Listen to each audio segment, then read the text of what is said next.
انسان یہ خیال کرتا ہے کہ ہم ہرگز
ختم ہو جائے گی.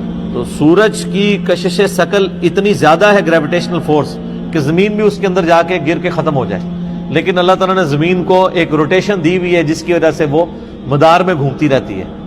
اگر یہ روٹیشنل اس کی ختم ہو جائے اراؤنڈ سن, یا یہ تھوڑی سی ڈھیلی پڑ جائے, سورج اس پہ غالب آ جائے, تو یہ اس میں جا کے غائب ہو جائے گی, وہ اس کو اپنی طرف میگنیٹ کی طرح کھینچ لے گا. تو اللہ تعالیٰ ہمارے قیامت والے دن پھر یہی ہونا ہے. یقول الانسان یومئذ این المفر, اس دن انسان کہے گا کہ کیا کوئی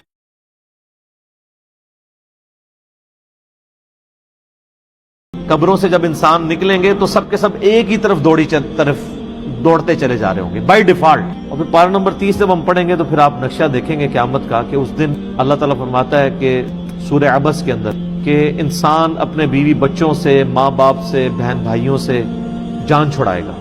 حتیٰ کہ قرآن پاک میں یہاں تک آیا کہ انسان یہ کہے گا کہ مجھ سے سب کچھ لے لیا جائے, میرے رشتہ دار, مال و دولت, سب کچھ, کسی طریقے میری جان چھوڑ جائے. یعنی وہ رشتہ دار جن کی خاطر وہ دنیا میں حلال و حرام کی تمیز نہیں کرتا, وہ انہی کو اللہ کے سامنے فدیے کے طور پہ دینے کے لیے تیار ہو جائے گا کہ میری جان کسی طریقے سے چھوڑ جائے. اس دن انسان کہے گا کہ کیا کوئی بھاگنے کی جگہ ہے, بھاگنے کی کوشش کرے گا. کلا لا وزر, ہرگز نہیں, کوئی جائے پناہ نہیں ہے. الی ربک یومئذ المستقر, سوائے یہ کہ تمہیں اپنے رب کے حضور اس دن کھڑا ہونا ہے. یہی ہے, اب رب کے سامنے جا کے کھڑا ہونا ہے, بھاگ کے کہیں نہیں جا سکتے. تو اللہ تعالیٰ ماتا ہے کہ جب یہ موت کا وقت آتا ہے نا تو لوگ پھر جھاڑ پھونک والے کو بھی تلاش کرتے ہیں. تو موت جس پہ طاری ہو رہی ہوتی ہے اس کی کیفیت کیا ہوتی ہے؟ وَظَنَّ أَنَّهُ الْفِرَاقُ, اسے سمجھ آ جاتی ہے کہ بس اب آ پہنچی ہے جدائی کی گھڑی. ہائے ہائے ہائے, اسے پتہ چل جاتا ہے کہ بھائی اب کام ختم, اب ریورس نہیں لگنا. اور یہی وہ لمحہ ہے جس کے بارے میں جامع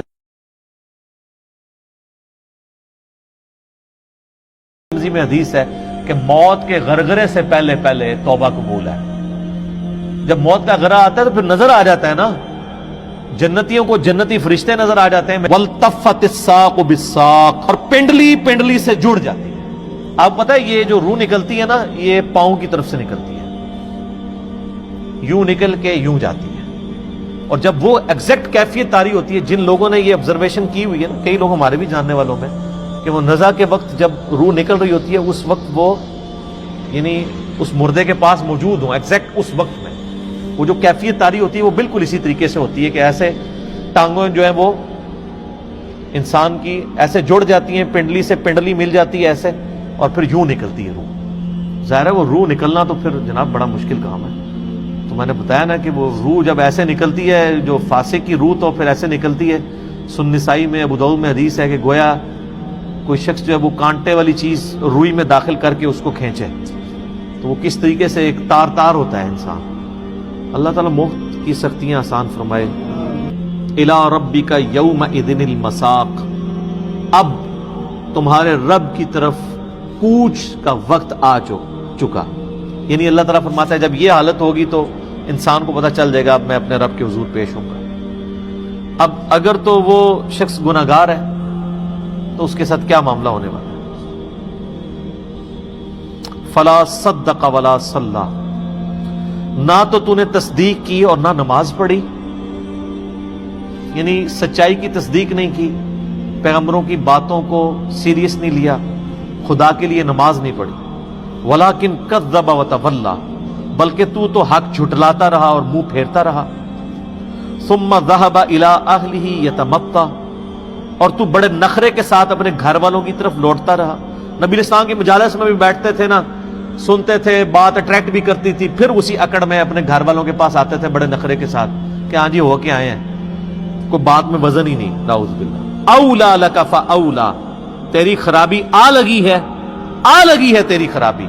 ثم اولا لک فاولا, تیری خرابی کا وقت آ چکا, پھر تیری خرابی کا وقت آ چکا. یہ 4 دفعہ ہے کہ آپ خیر منا لیں.